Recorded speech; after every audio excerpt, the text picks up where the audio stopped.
Fala família vascaína, eu me chamo Júnior e hoje te trago as últimas do Gigante da Colina. Como está torcedor? Espero que bem, e meus amigos, Vasco tem novo manda-chuva do futebol do clube. Fica até o final que te conto tudo e mais. Mas antes, vamos aproveitar e rapidamente conferir as principais notícias do Vasco. Apesar de um começo difícil no Campeonato Brasileiro, com o Vasco perdendo 4 jogos em 5, há uma boa notícia para o próximo domingo contra o Vitória. Payet, o craque do time, treinou como titular durante a semana e provavelmente começará jogando.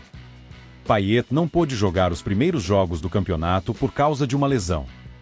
Ele voltou contra o Criciúma na 4ª rodada, mas ficou de fora dos 2 jogos recentes contra Fortaleza e Atlético. Quando Payet joga em São Januário desde o início, o Vasco tem um bom histórico: 4 vitórias, 1 empate e 2 derrotas em 7 jogos. Ele marcou 2 gols e deu 4 assistências nesses jogos. Você lembra do gol de falta emocionante que ele fez contra o América Mineiro? Ele começou jogando em uma goleada contra o Coritiba e teve um desempenho incrível, marcando um gol e dando 2 assistências em outra goleada contra a Portuguesa. Depois de alguns dias de negociação, o Vasco oficializou nesta quinta-feira o desfecho positivo com a Betfair, nova patrocinadora master do clube nos próximos 18 meses. Ao comentar sobre o acerto em seu canal no YouTube, o ídolo cruzmaltino, Edmundo, se mostrou satisfeito pela novidade, mas foi direto ao ponto ao falar dos riscos que a impressão jogada pela 777 Partners pode causar. Crítico ferrenho da empresa responsável por comandar a SAF do Vasco, o ex-jogador disse ter apurado que o valor de R$115 milhões anunciados por 1 ano e meio de contrato traz a obrigatoriedade do cumprimento de algumas metas. Estas, segundo Edmundo, não seriam tão fáceis de ser alcançadas por estar fora da realidade do clube no momento. E eu acho que deveria ser mais claro esse contrato. Já ouvi que para atingir esse valor, o Vasco teria que bater metas tipo ser campeão brasileiro. Então, nesse momento essa meta é impossível de ser atingida, ao menos neste campeonato, e iniciou Edmundo. E é claro que o marketing da 777, principalmente neste momento que eles estão em baixa, vai querer dizer que é o maior contrato da história do Vasco, sem ponderar que existem essas cláusulas. De qualquer maneira, é um ótimo contrato, mas demorou, complementou o ex-jogador. Em outra live realizada durante esta semana, Edmundo subiu o tom contra o Gigante da Colina, destacando investimentos milionários errados cometidos pela gestão da 777, classificando o tradicionalíssimo clube como o mais otário e do futebol brasileiro. E o Vasco virou o clube mais otário do Brasil. Comprou Cocão, Cleiton, Hugo Moura, compra e não faz um time. Na minha modesta opinião, não faz um time. Se fosse feito com inteligência, gastaria em 1, 2 ou 3, mas montaria uma equipe mais competitiva, disparou o ex-jogador na oportunidade. Em entrevista ao canal Encartoloucos, Diego Souza recordou trechos do período nos gramados. Dono de uma trajetória importante no futebol brasileiro, o ex-camisa 10 do Vasco fez questão de valorizar a oportunidade de representar o time do coração na infância. Além do cruzmaltino, os momentos em esporte, Grêmio e Palmeiras foram marcantes ao longo dos anos. Tive um desafio muito grande no esporte, foi muito maneiro. O desafio no Vasco também, jogar no time que você torce. Ganhamos a Copa do Brasil, fomos vice no Campeonato Brasileiro. O Grêmio, agora no final, foi muito maneiro. O Palmeiras foi diferente, foi meu melhor momento como protagonista. Disse. Campeão da Copa do Brasil pelo Vasco, Diego Souza apontou que o clube carioca, na época em questão, era a raiz. Isso porque nomes como Alexandro, Felipe, Eduardo Costa, Ramon, Fernando Praz, Dedé e vários outros também estavam presentes no elenco que fez história em São Januário.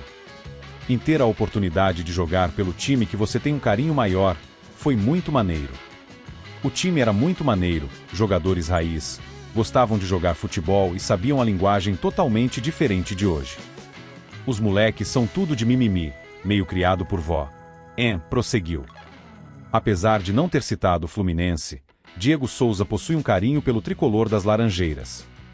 Durante o período na base, um grande carinho foi alimentado pelo tricolor, clube que é visto como crucial no sucesso do ex-jogador. E eu sou criado em Xerém. Tenho que agradecer ao Fluminense por tudo que eu tenho hoje. Eu sei o hino de trás para frente. Na base você joga com todos os outros rivais e você perde um pouco. Eu era tricolor, contou. Cobiçado no mercado nacional, Diego Souza costumava ser alvo de sondagens e ofertas. Mesmo assim, o fator financeiro jamais interferiu nas decisões tomadas nos bastidores. Por conta disso, não existe nenhum arrependimento atrelado aos clubes em que ele representou em campo. E foi legal pra caramba, não me arrependo de nenhum. Foi tudo do meu coração. Quero tal time. Eu fui. Às vezes ganhando menos, às vezes ganhando igual. Não era questão de dinheiro, era questão de sentimento. Garantiu. Sua coluna no All Sport desta terça-feira, 7. O comentarista Milton Neves traz alguns dados estatísticos que assustam ainda mais três tradicionais equipes.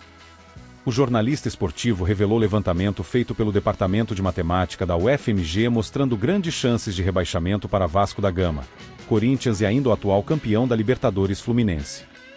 Para ele, as chances são grandes para pelo menos uma dessas equipes acabar disputando a Série B do Brasileirão em 2025. E acho também muito interessante acompanhar rodada a rodada as evoluções dos cálculos desses competentes profissionais. Afinal de contas, os matemáticos da UFMG apontam que o Vasco da Gama tem 38,2% de chances de ser rebaixado, o Corinthians tem 26,6% e o Fluminense tem 25,6%. Pelo visto, pelo menos um deles cairá. Isso se dois não forem rebaixados, viu? Avaliou Milton Neves. E agora pessoal, vamos para a principal notícia do vídeo. Após o afastamento do Josh Vander, o Vasco já tem um novo gestor. Além do Vander, Steve Pasco também foi retirado do cargo. Pasco é outro sócio da 777. De acordo com as informações do site Josimar Fotal Dom Dransfield, que já faz parte do board da empresa, será o responsável por administrar os clubes da companhia norte-americana. Dom ingressou na empresa em 2022 com grande prestígio, vindo do Grupo City, uma das maiores empresas de gestão de futebol do mundo. É provável que Dom tenha um papel decisivo na escolha do novo treinador do Vasco. Ele será responsável por aprovar ou rejeitar o técnico selecionado pelo diretor executivo Pedro Martins. Além disso, enfrentará o desafio da próxima janela de transferências, onde o Vasco precisa de reforços, exigindo sua atuação no mercado de jogadores. Essas decisões dependerão do fato de Josh Vander retornar ao cargo ou não. Há também especulações sobre a possibilidade de a 777 vender o Vasco SAF para outro investidor, o que resultaria em um novo proprietário para o clube. E você, torcedor, acha que Dom Dransfield será melhor que Josh Vander? Diga aqui nos comentários. Muito obrigado por assistir até aqui, e não se esqueça de deixar aquele like, se inscreva no canal. Até mais!